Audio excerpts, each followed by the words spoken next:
آپ اپنے رزق کو بڑھانا چاہتے ہیں، رزق کی بارش کرنا چاہتے ہیں، تو اللہ کے نبی صلی اللہ علیہ وسلم کی حدیث سن لیجئے کہ اللہ کے نبی نے فرمایا صدقہ دو تمہارا مال اللہ بڑھائے گا۔ بینک میں رکھنے سے نہیں بڑھتا، صدقے سے بڑھتا ہے۔ رزق دینے والے سے لڑائی اور اس کی مخلوق کی غلامی ہے۔ دینے والا اللہ ہے، اس نے روزی دینی ہے، اس سے ہماری لڑائی ہے کہ اس کے سامنے ہم جھکنے کو تیار نہیں ہیں، اس کے بتائے ہوئے طریقوں پہ چلنے کو تیار نہیں ہیں، اور مخلوق کی غلامی۔ جی سر، جی سر، یس سر، یس سر، یس سر، نو کا جملہ ہی نہیں ہے سر کے سامنے۔ ایسے پھر روزیاں تھوڑی ملیں گی، روزیاں تو ملیں گی رازق سے ہماری دوستی ہو جائے، ڈائریکٹ وہ آسمانوں سے ہمیں بغیر اسباب کے روزیاں دے گا انشاءاللہ۔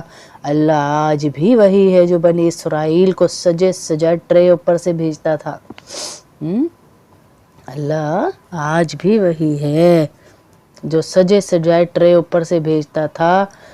ہمارے ایمان کمزور ہو گئے ہیں۔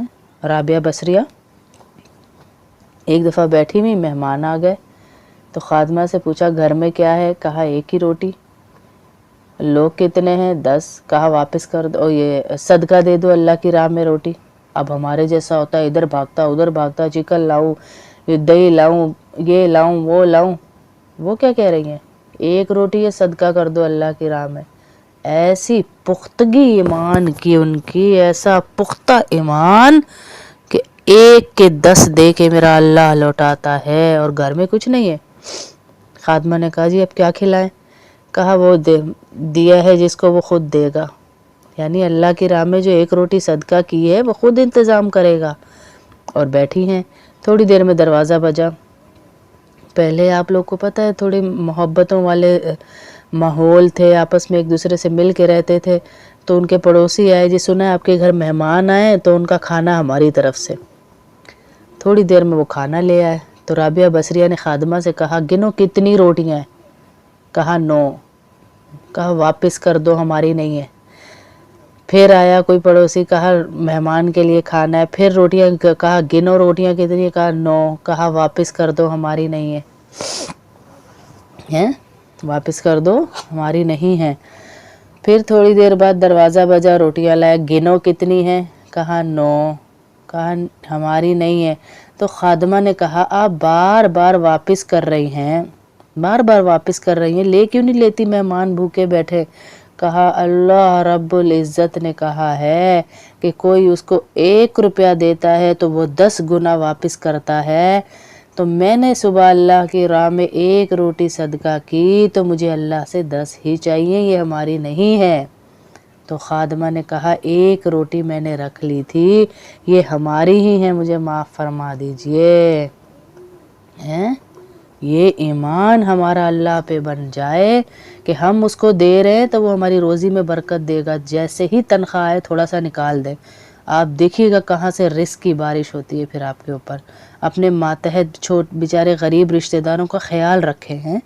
صحابہ تو ایسے صدقے کو اپنے اوپر لازم سمجھتے تھے کہ کئی صحابی بہت غربت میں تھے، لیکن مزدوری کرتے اور اس مزدوری سے جو پیسے ملتے، اپنی کمر پہ اٹھا اٹھا کے مزدوری کرتے، اس مزدوری سے جو پیسے ملتے لا کے اللہ کے نبی کو دیتے کہ صدقہ کر دیجئے۔ اور ہم صدقے کو چھوڑے بیٹھے، اور ہم کہتے ہیں، میں ہر دفعہ کہتی ہوں اگر آپ چاہتی ہیں کہ کامیابیوں کی چوٹی پہ بیٹھ جائیں، چوٹی پہ، تو آپ اپنے گھر میں ایک شاپر، ایک ڈبہ، ایک کوئی بھی خالی ڈبہ اچار کا ہو یا کسی بھی چیز کا، یا ایک کوئی ایکسٹرا ٹوکری کوئی چیز رکھی آپ نے فریج پہ رکھ دیں یا کچن کے کسی کیبنٹ میں رکھ دیں، اور آپ کی صبح نہ ہو اس صدقے کے بغیر، آپ پھر دیکھیں آپ کے گھر مصیبت آئے گی ہی نہیں انشاءاللہ۔ اللہ مصیبت کو صدقے سے آگے نہیں بڑھاتا، ٹاپتی رہے گی مصیبت، کوشش کرتی رہے گی، لیکن آگے ہمارا صدقہ پروٹیکشن بن جائے گا ہمارے لیے۔ صدقہ کریں اور اپنی روزی بڑھائیں، بارش ہی بارش روزی کی انشاءاللہ جب آپ صدقہ کریں گے تو انشاءاللہ۔ اور روز کے صدقے کی اپنا نام روزانہ کے صدقے والوں میں لکھوائیں، چاہے 1 روپیہ چاہے 2 روپیہ، لیکن روزانہ کے صدقے والے۔